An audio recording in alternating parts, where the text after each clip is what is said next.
Wisconsin.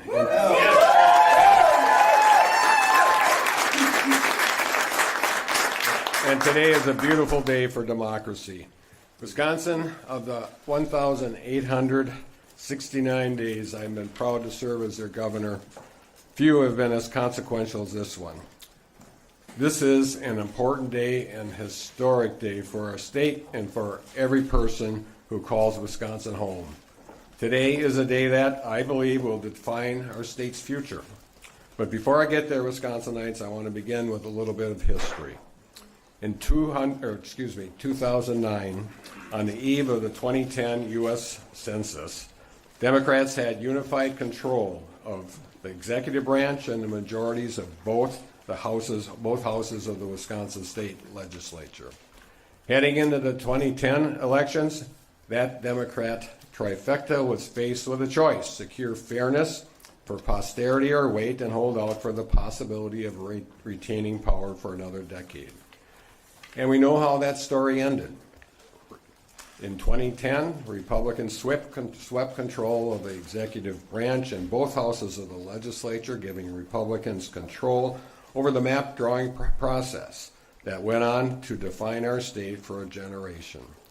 Republicans set up shop behind closed doors with high-paid attorneys, made their Republican members sign secrecy pledges, and used technology and algorithms to draw some of the most undemocratic, gerrymandered legislative maps in the United States of America. And we know how that story ended too. Republicans who gerrymandered themselves in the safe seats have done irreparable damage to our state's traditions, our institutions, and our basic functions of government over the past decade. We've seen them sow more division, obstruct basic government functions, and ignore the will of the people by refusing to even consider basic common sense policies that should easily earn bipartisan support. When I ran for this office in 2018, I promised I would never stop working to right that wrong, to fight for an independent, nonpartisan redistricting process, to secure fair maps for Wisconsin, and if faced with a similar choice for which Wisconsinites have spent a decade paying dearly, to have the courage to do what is right when that time came. And that choice is before us today. In December, the Wisconsin Supreme Court struck down Republicans' most recently gerrymandered maps, ruling that they were unconstitutional and that no further elections could be conducted under those maps. Wisconsin currently has no legislative maps in place for the 2024 election. The court said that it would accept maps for them to consider and that they would hire nonpartisan independent experts to review the maps that were submitted to them. And here's what those experts said. Importantly, the experts concluded the maps submitted by Republicans in the legislature and their right-wing allies were both, and I quote here, partisan gerrymanders. So, in other words, just more of the same. On the other hand, the experts reviewed the other four maps, one submitted by me as well as three others included, and again I quote, the four other submitted plans are similar on most criteria. Also, they are nearly indistinguishable, they said. Last month, Republicans took up another set of gerrymandered maps to protect Republican gerrymandered incumbents, passed them, and send them to my desk. I kept my promise and I vetoed them like I said I would. You better tell them, Tony.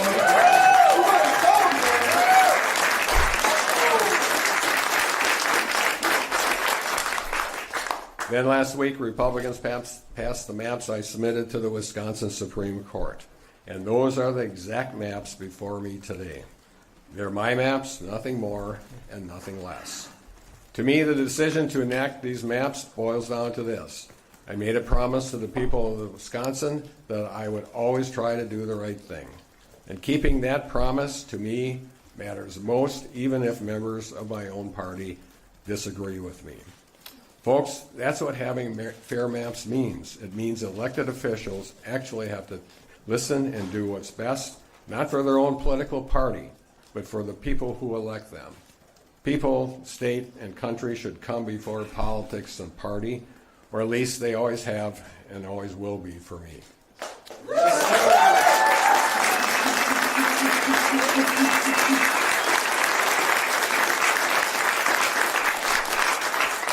I'm Tony Evers, and I always try to do the right thing for our state. Wisconsinites want fair maps, and Wisconsinites deserve fair maps. So today, Wisconsinites, I'm enacting fair maps for the great state of Wisconsin.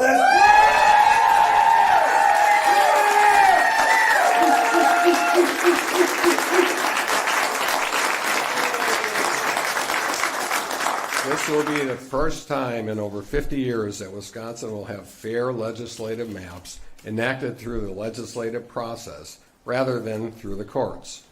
These maps will take effect immediately after publication and will be in place for the fall elections, providing certainty for candidates and campaigns that are gearing up to circulate nomination papers for this spring. I will also be asking the Wisconsin Supreme Court to clarify that these maps will be in place for any special elections that occur between now and the fall.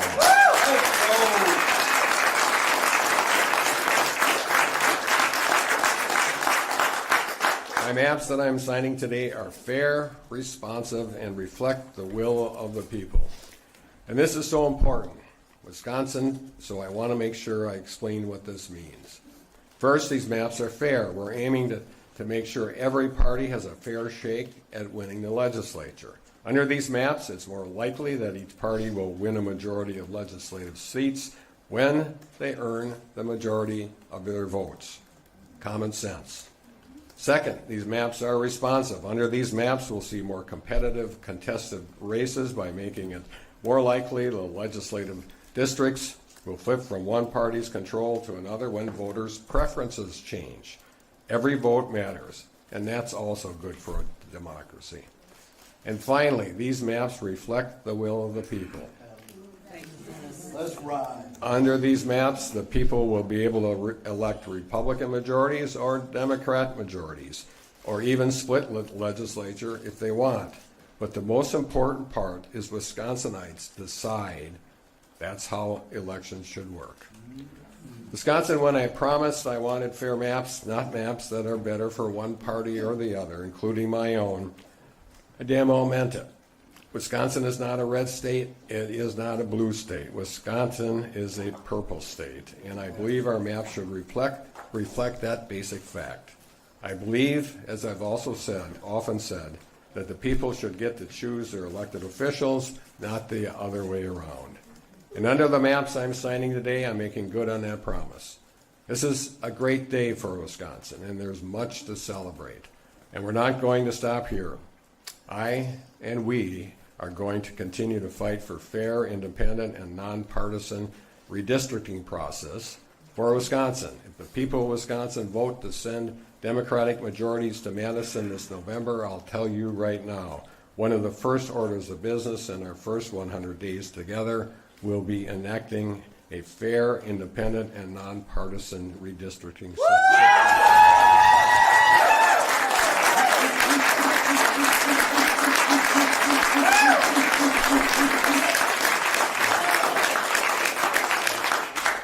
Today is a victory, not for me or any political party, but for our state and the people of Wisconsin who spent a decade demanding more and demanding better of us as elected officials, including many of the people here behind me today. So thank you, and now, if I can find my way to the desk, let's sign some fair maps for Wisconsin.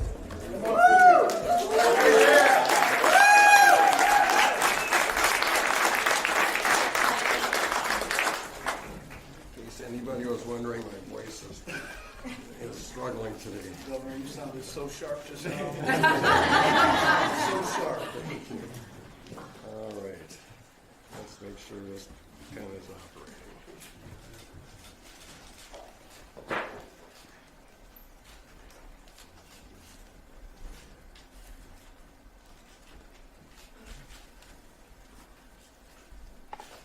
This will become Act 94.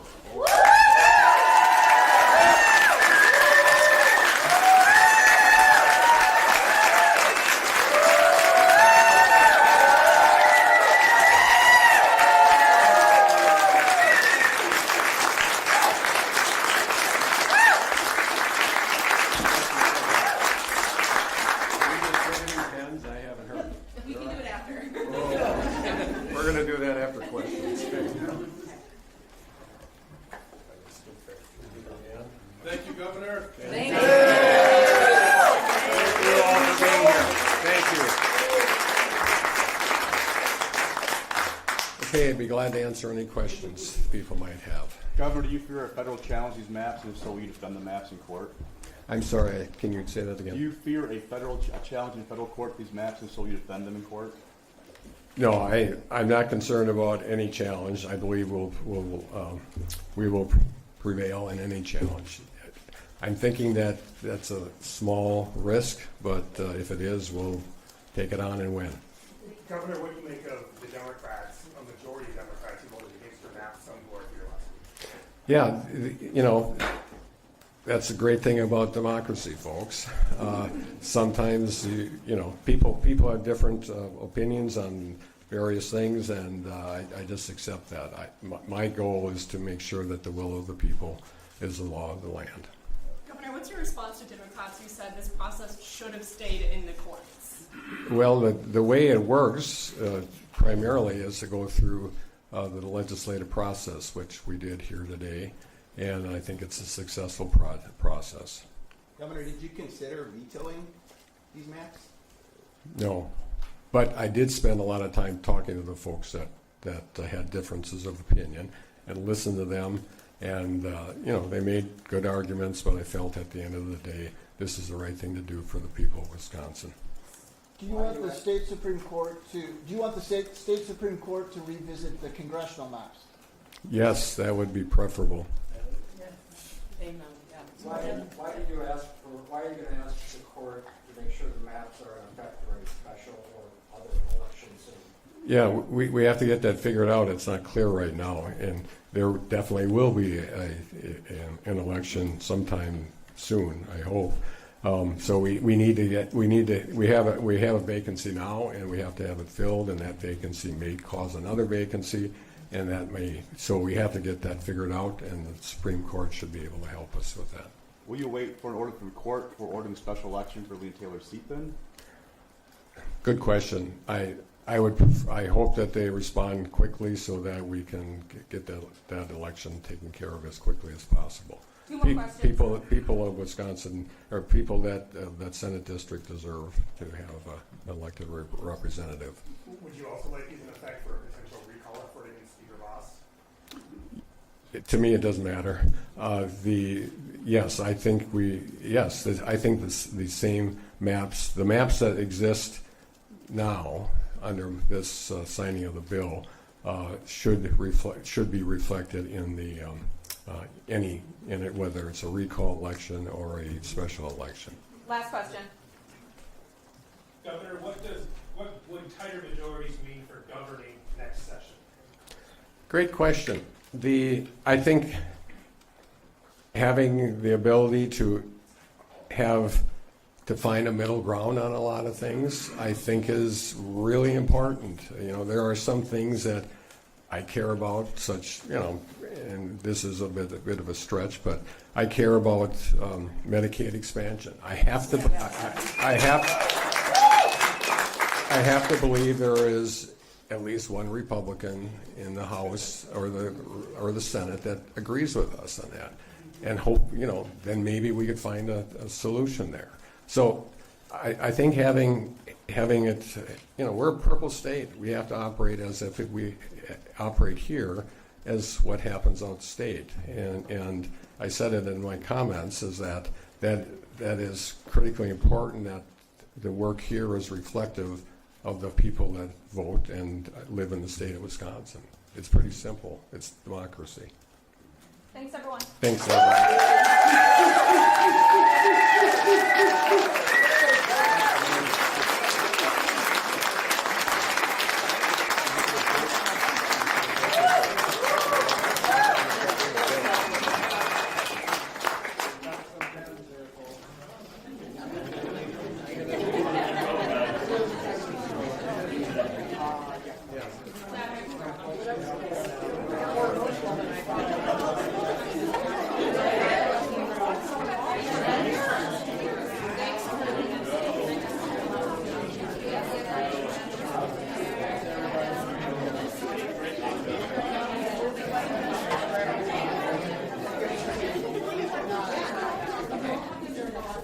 Right,